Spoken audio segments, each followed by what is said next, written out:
So perennial wisdom, occult knowledge, syncretism, esoteric pragmatism. The English word wisdom originates from the Old English wis, wise, and dumb, judgment, decision, law. The Proto-Germanic root wis, to see, to know, connects wisdom to perception and insight.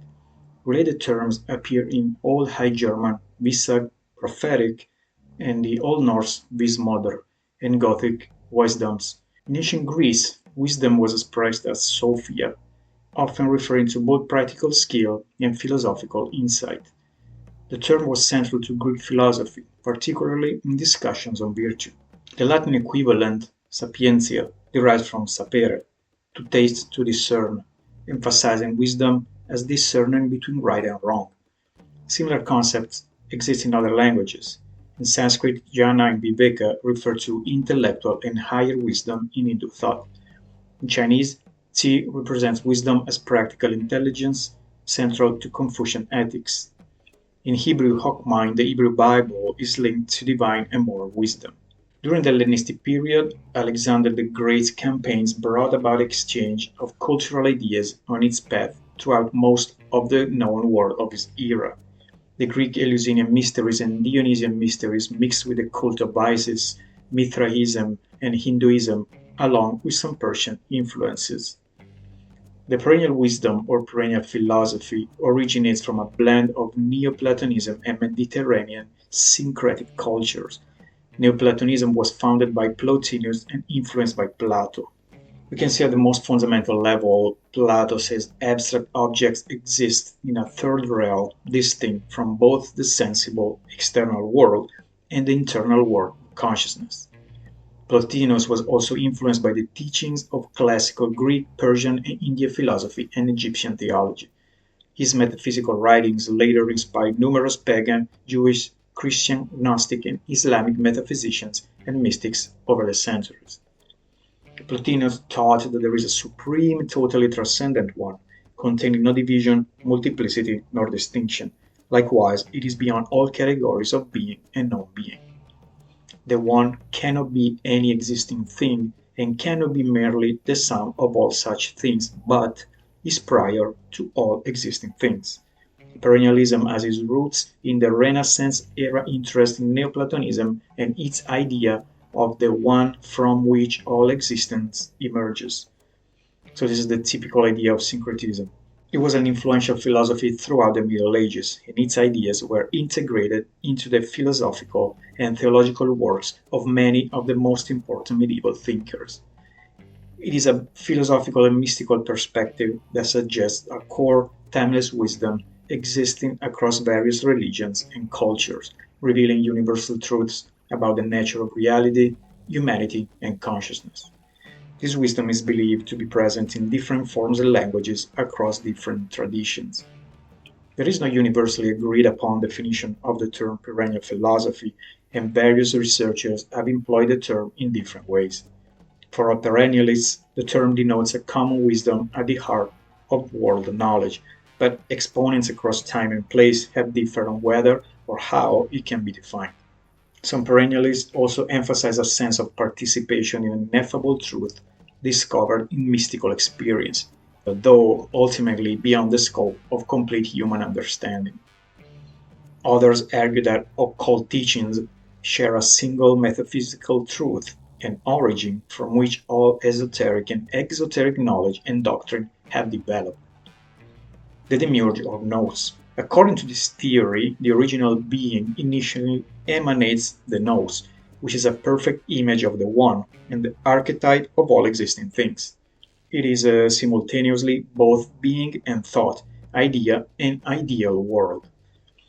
What Plotinus understands by the nous is the highest sphere accessible to the human mind, while also being pure intellect itself. The demiurge, the nous, is the energy or ergon. It does the work, which manifests and organizes the material world into something perceivable. Later Neoplatonic philosophers added hundreds of intermediate beings such as gods, angels, demons, and other entities as mediators between the One and humanity. The Neoplatonic gods are omniperfect beings and do not display the usual behavior associated with their representations in the myths. The one God, the good, transcendent, and ineffable. The hypercosmic gods, those that make essence, life, and soul. The demiurge, the creator. The cosmic gods, those who make beings, nature, and matter. About evil. Neoplatonists did not believe in an independent existence of evil. They compared it to darkness, which does not exist in itself, but only as the absence of light. Evil is simply the absence of good. Things are good as long as they exist, and they are evil only when they are imperfect, lacking some good which they should have. Neoplatonists believed human perfection and happiness were attainable in this world, without awaiting an afterlife. Perfection and happiness, seen as synonymous, could be achieved through philosophical contemplation.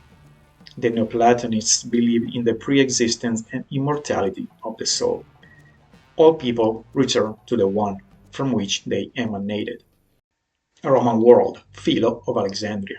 Philo of Alexandria, 25 BCE, 50 CE, attempted to reconcile Greek rationalism with the Torah. Philo translated Judaism into terms of Stoic, Platonic, and Neo-Pythagorean elements, and held that God is supra-rational and can be reached only through ecstasis.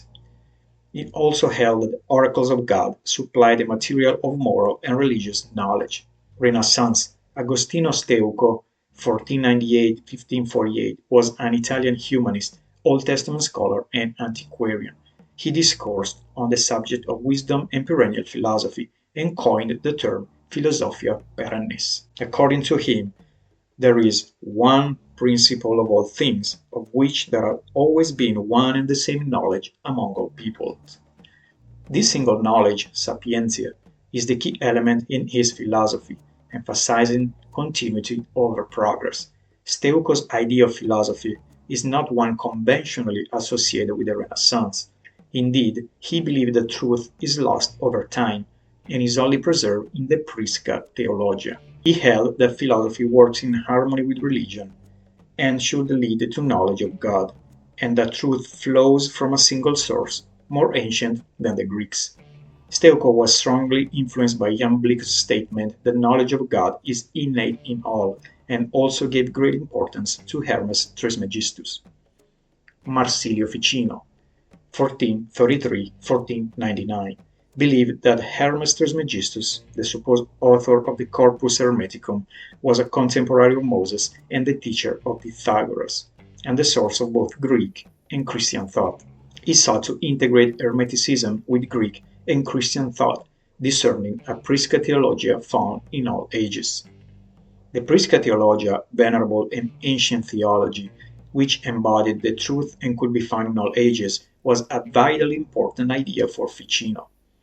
He argued that there is an underlying unity to the world, the soul or love, which has a counterpart in the realm of ideas. Ficino was influenced by a variety of philosophers and mystical writings, and saw his thought as part of a long development in philosophical truth. Prisca Theologia is related to the concept of perennial philosophy, but an essential difference is that Prisca Theologia is understood to have existed in pure form only in ancient times and has since undergone continuous decline in dilution, but perennial philosophy asserts that the true religion periodically manifests itself in different times, places, and forms, potentially even in modern times. Both concepts, however, do suppose a unique true religion and tend to agree on its basic characteristics. And by religion here, we mean like a vision or like a uniting perspective, not religion in the typical sense of doctrine or standardized ideas and thought. Giovanni Pico della Mirandola, 1463-1494, a student of Ficino, went further than his teacher by suggesting that truth could be found in many traditions, rather than just in the Bible or Aristotelian teachings. He proposed a harmony between the thought of Plato and Aristotle, and saw aspects of the Prisca Theologia in Averroes, the Quran, Kabbalah, and other sources. According to him, truth could be found in many traditions.